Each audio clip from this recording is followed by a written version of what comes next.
Top news मराठीच्या पंचायत या कार्यक्रमाच्या माध्यमातून मी आता पोहोचलोय इंदापूर शहरामध्ये। इंदापूर नगर परिषदेच्या 21 जागांसाठी नगराध्यक्ष पदासाठी सह 21 जागांसाठी निवडणूक होऊ घातलेली आहे। इंदापूर बारामतीच्या शेजारी असल्यामुळे इंदापूरच्या राजकारणाचाही कधी म्हणजे इंदापूरच्या राजकारणाचेही चाललंय काय याच्यामध्ये भले भले राजकीय विश्लेषक सुद्धा अचूकपणे सांगू शकत नाहीत। इतकं असं इंदापूरचं राजकारण जे आहे ते आपल्याला पाहायला मिळतं।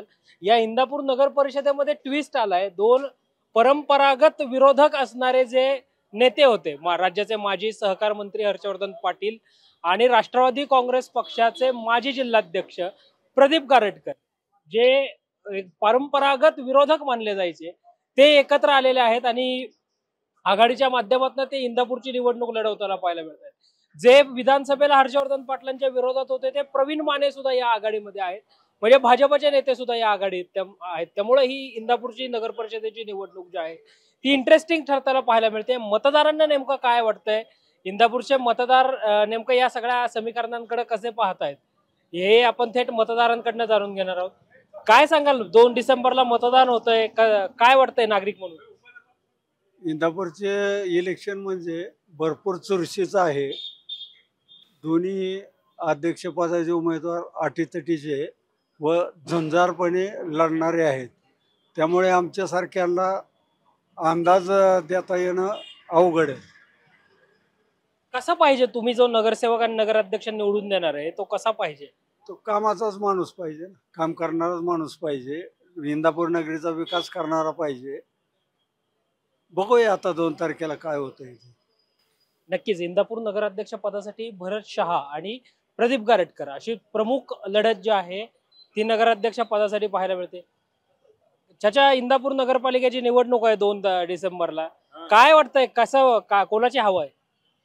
हवा तर काय सगळेच आहे, सगळे सारखेच आहे। हा एक शहर मध्ये सारखे राहते। हा कसा पाहिजे नगरसेवक नगराध्यक्ष? चांगलेच पाहिजे आपल्याला।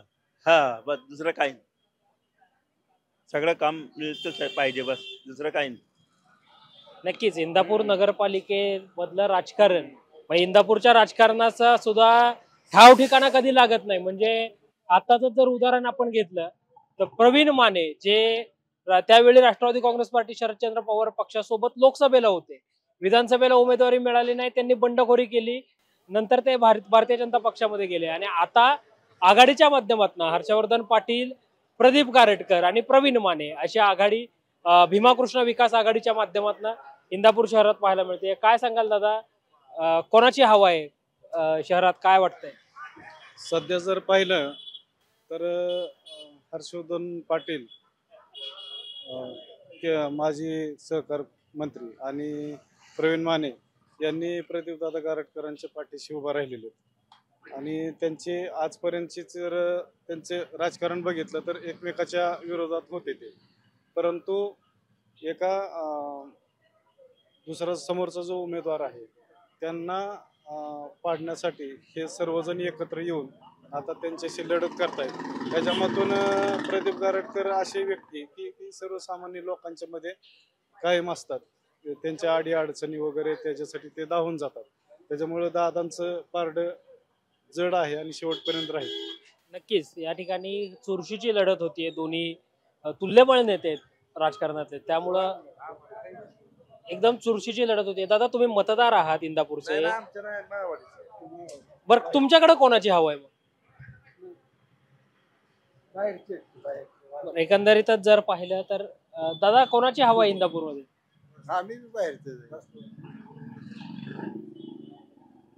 या ठिकाणी जर आपण पाहिलं तर इंदापूर नगरपालिकेसाठी ज्यावेळी निवडणूक होते, दादा कोणाची हवा आहे इंदापूरमध्ये, काय वाटतंय? आता इंदापूरमध्ये हवा तर दोन्ही पार्टीची जोरात आहे, तर जो काम चांगला करणार आहे त्याला जनता निवडून देईल। कसा पाहिजे तुम्हाला नगरसेवक नगराध्यक्ष, कसा पाहिजे? काम करणारे पाहिजे, 5 वर्ष जनतेला विसरले नाही पाहिजे, ही आमची अपेक्षा आहे। महाराष्ट्रातल्या 247 नगरपालिका आणि 42 नगरपंचायतींसाठी निवडणूक होतीये आणि ही निवडणूक म्हणजे विधानसभा लोकसभेच्या निवडणुकांमध्ये जेवढे ट्विस्ट घडणार नाहीत तेवढे ट्विस्ट या स्थानिकच्या निवडणुकांमध्ये घडताना पाहायला मिळतात. कारण 2017ला शेवटची निवडणूक झाली होती, त्यानंतर आज जी आहे ती निवडणूक होताना पाहायला मिळते.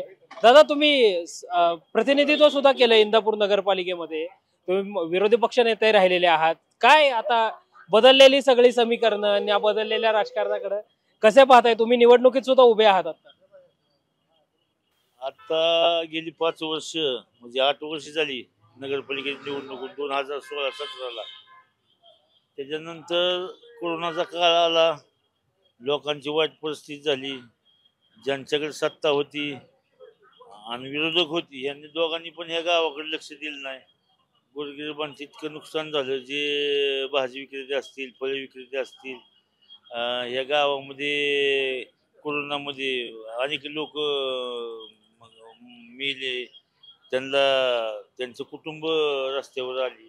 अशा लोकांना ह्या दोघांनी पण काही मदत केलेली नाही.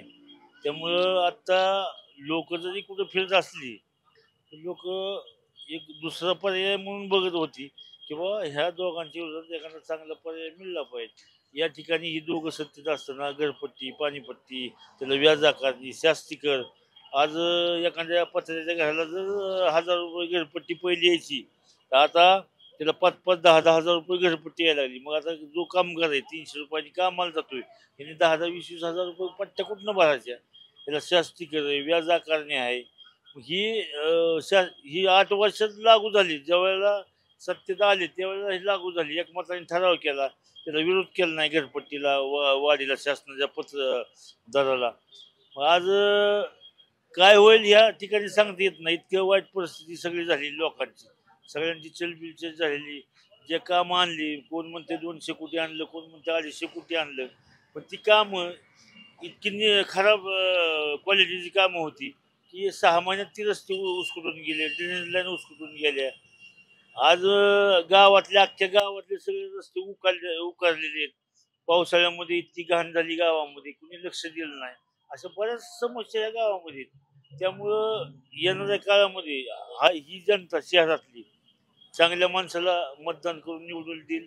येणाऱ्या काळामध्ये आमचं बी म्हणणं आहे किंवा सगळ्यांनी गोरगरिबासाठी काम केलं पाहिजे, तळागाळात जाऊन काम केलं पाहिजे. वरच्या लेवलनी काम करण्यापेक्षा जो माणूस, आता आम्ही 25 वर्ष इथं निवडून आलो, या दोघांच्या विरोधात 2दा पक्ष आलो मी निवडून.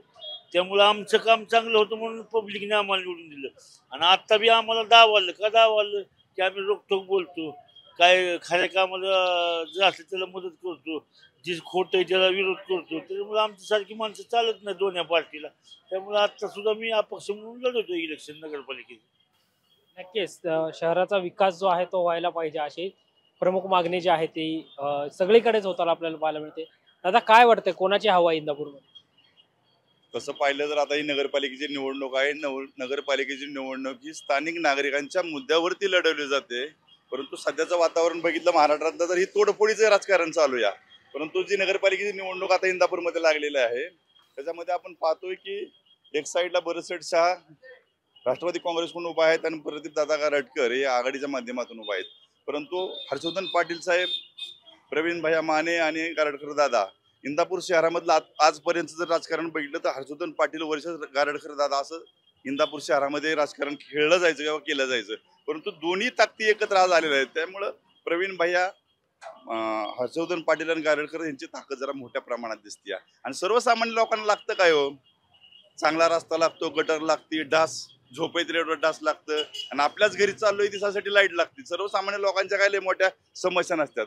परंतु ही जी लढाई असते ती अस्तित्वाची आहे ना, आपलं नेतृत्व कसं सक्षम दाखवता येईल ह्याची लढाई. परंतु सर्वसामान्य लोकांना लय मोठ्या समस्या नाहीत. कारण गेल्या 3-4 वर्षामध्ये मोठ्या प्रमाणात निधी आला प्रदीप दादा गारटकर जिल्हा अध्यक्ष असताना.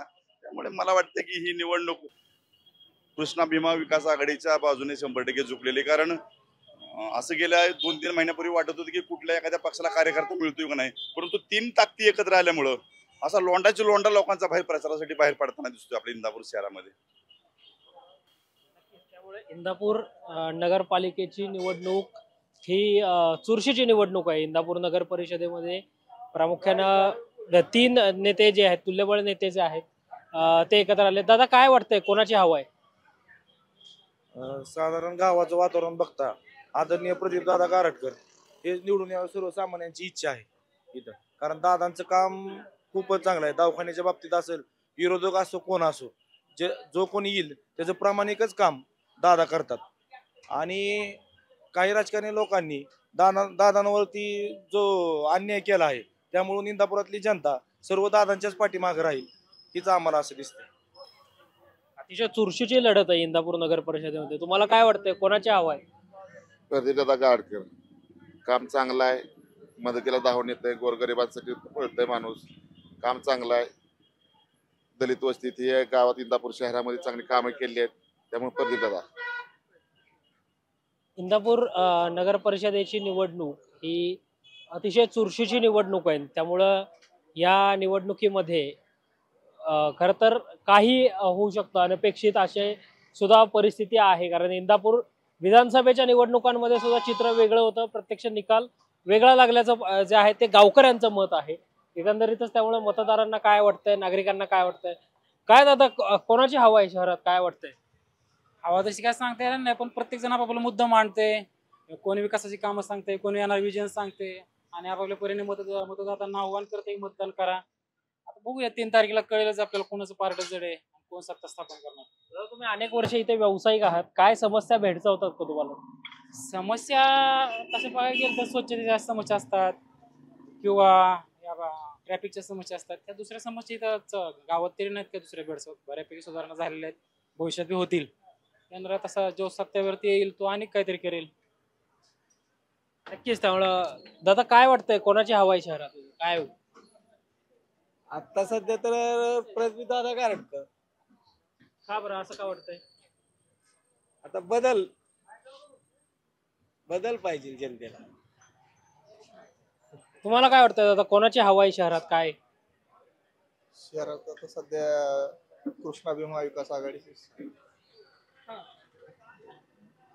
शहराचा विकास झालाय आपल्या, कारण सलग कॅबिनेट मंत्रीपद असेल, मोठमोठाले निधी येताना पाहायला मिळतात. काय मतदार म्हणून वाटतंय शहराचा विकास झालाय? मी मतदार नाही इथला, माझं गाव शेजारी आहे, पण तसा म्हणावा असा विकास झालेला सगळं रस्ता उचकाटलेलंच आहे त्याची. आज बी बघतोय आम्ही, पुन्हा पुन्हा तीच कामं निघते ते, त्यामुळे काय विषय नाही. पार्किंगला सुद्धा जागा नाही. आता 2 डिसेंबरला आपल्या नगर परिषदेची निवडणूक आहे, काय वाटतंय कोणाची हवा आहे इंदापूरमध्ये? हवाचं नाही, आम्हाला कसं आहे, प्रदीपदादा गारटकरांचं काम चांगलं आहे. गोरगरिबांच्या संतेसाठी ते कामाला पडणारे आहेत. काही अडचण आली तर ती धावून येणारे आहेत. म्हणून आम्हाला प्रदीपदादांची गरज आहे ह्या इंदापूर तालुक्याला, इंदापूर शहराला, असं म्हटलं तर काय अयोग्य नाहीये. म्हणजे कृष्णा भीमा विकास आघाडी. हा, झालाय दादांचा परिसर चांगला आहे, दादांचं काम चांगलं आहे. आता दादांचं वातावरण बी चांगलं आहे गावामध्ये. गावचा विकास झालाय का? पण आपल्या गावाचा विकास दादांनी केलाय, काम करून घेतलंय. त्यांनी 20 वर्ष झाले, त्यांना दगाफटका ह्या लोकांनी केलेला आहे. इंदापूरला कवा राष्ट्रवादी माहित नव्हती, प्रदीप दादांनी राष्ट्रवादी इंदापूरला दाखवून दिली आणि त्यांच्यावरती अन्याय झाला. आम्ही म्हणत नाही, माणूस आम्ही बघतो. आम्हाला सर्व पार्ट्या समान आहेत. आमच्यासाठी कोण येतं, आम्हाला ती माणूस हवा. टॉप न्यूज मराठीच्या पंचायत या विशेष कार्यक्रमाच्या माध्यमातून आपण इंदापूरमध्ये पोहोचलो होतो. इंदापूरमधल्या नागरिकांचा कौल जो आहे तो आपण जाणून घेण्याचा प्रयत्न केला. इंदापूर नगरपालिकेमध्ये प्रामुख्याने कृष्णा भीमा विकास आघाडी वर्सेस राष्ट्रवादी अशी लढत जी आहे ती होताना पाहायला मिळते. भारत शहा विरुद्ध प्रदीप गारटकर अशी नगराध्यक्ष पदासाठी तुल्यबळ लढत जी आहे ती होताना आपल्याला पाहायला मिळणार आहे. इंदापूरचे जनता, इंदापूरचे मतदार 3 डिसेंबरला कोणाला निवडून देतात आणि इंदापूरचा पुढचा नगराध्यक्ष कोण होतो हे पाहणं महत्त्वाचं असणार आहे. व्हिडिओ जर्नलिस्ट निलेश लोहारसह संकेत देशपांडे, टॉप न्यूज मराठी, इंदापूर. तुमची car, electric panel, data server आगीपासून सुरक्षित आहे का? नाही? मग आजच बसवा F protect temperature activated fire suppression device. यामध्ये आहे eco friendly non toxic pressurised liquid जे आग लागल्यास क्षणार्धात ऍक्टिव्हेट होऊन आगीवरती मिळवते नियंत्रण. बसवण्यास अतिशय सोपे आणि सुटसुटीत डेकालिपचे एक दर्जेदार उत्पादन एफ प्रोटेक्ट.